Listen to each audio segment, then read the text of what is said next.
All right, well, let's take this conversation forward. EFF Gauteng spokesperson Dumisani Baleni is joining us in studio tonight. Mr. Baleni, good evening to you. Thank you very much for your time. You've decided to intervene here as the EFF, and you have now opened a criminal case against Operation Dudula.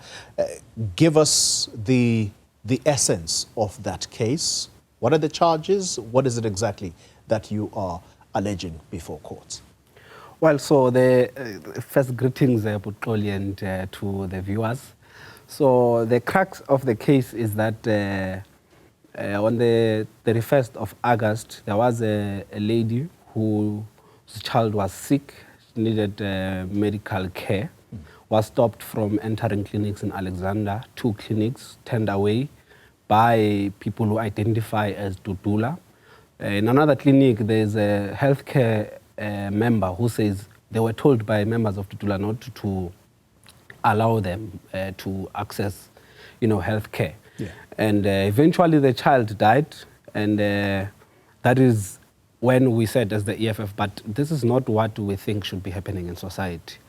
Our clinics, our schools, now that they're saying they're going to school, cannot be border posts where people are stopped and asked to produce whatever documentation.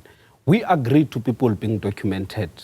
We agree to that, but there is a point and there's an element that this has to be controlled. You can't have civilians who go to clinics and schools demanding kids, demanding sick people to step aside, to be turned away from accessing, primary health care, which this kind of stance, according to us, has far-reaching, consequences in that you are going to turn away people from attending to clinics. And then, because you turn them away, the sicknesses, become worse. And then we come and complain, we say we have problems of beds in hospitals, which are issues we could have attended to in clinics.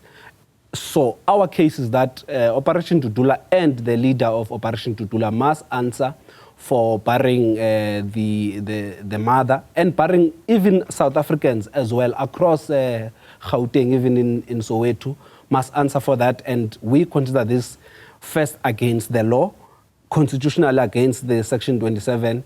2, this is very cruel and inhumane.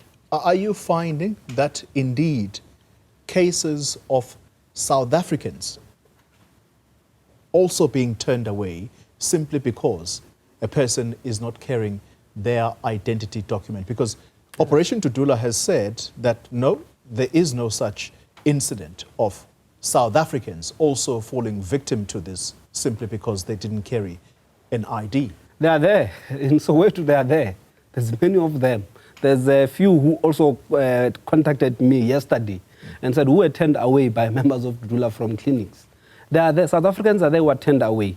And also the issue of South Africans, you must understand, we grow up in our communities. We know of people who grow up were born in the same space, grow up together, who don't have documentation. And those people get to be victims, whereas they are South Africans. This cannot be the logic that runs our public institutions, particularly clinics and schools.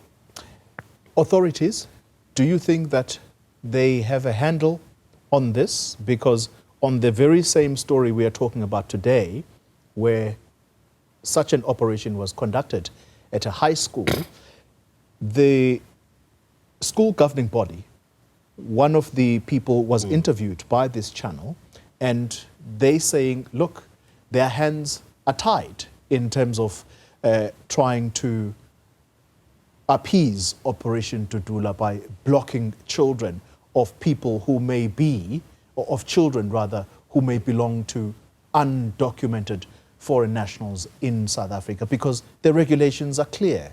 Any child of school-going age must be at school. Do you think the authorities have a handle on this? The Minister of Health, Minister of Education, do they have a handle on this? No, absolutely no, even the government of South Africa. But also I think there is a temptation from people in authority to succumb to this because it looks like it's a thing that is appealing currently. Some also are tempted because they want to score some political votes.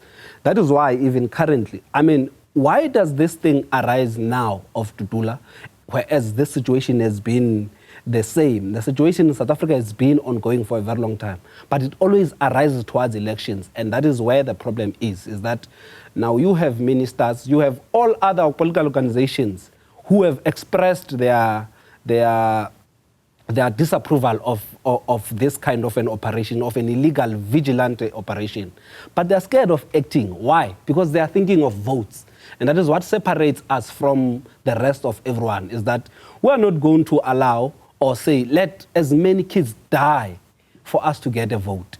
The authorities are scared of these people because these people come into schools, they impose themselves, they look violent, they are disruptive in nature, and therefore they are scared of doing that. But also politically, there is a motivation or some form of a retreat from people who are supposed to be in power, who are supposed to say, let us enforce the law, because they fear that they might lose a vote, or South Africans will, certain group or sections of South Africans will react this way. I mean, there are court declarations on this. There's a constitution on this.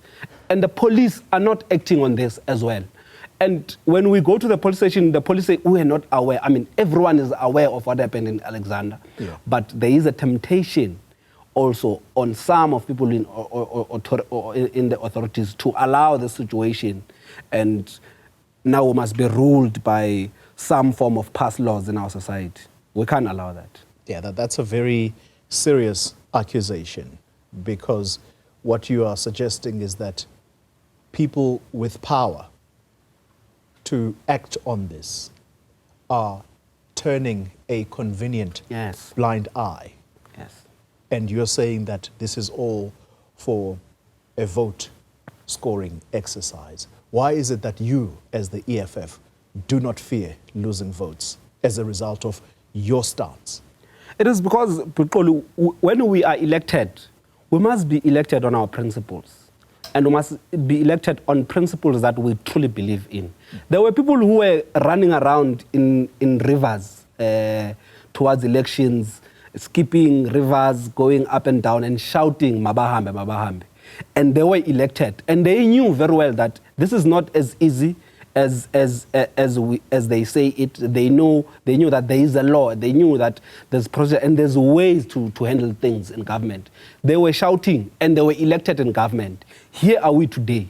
Those people are still in government. They're not doing anything about it because they entered into government on a ticket of lies, on a ticket of convenience, on a ticket that they are scared that South Africans are going to punish them. And this thing now, everyone is just riding on this wind, and no one is willing to tell the truth. And the EFF, at least, is one organization that is known to stick by what it stands for. And our policies are very clear. Personal insults? Your leader has had some people really say very bad things about him on social media because of the stance of the EFF. Is that something that you're willing to just, overlook? I don't think that phases the Commander-in-Chief or any of the members of the EFF. The Commander-in-Chief is a very seasoned political leader of the EFF.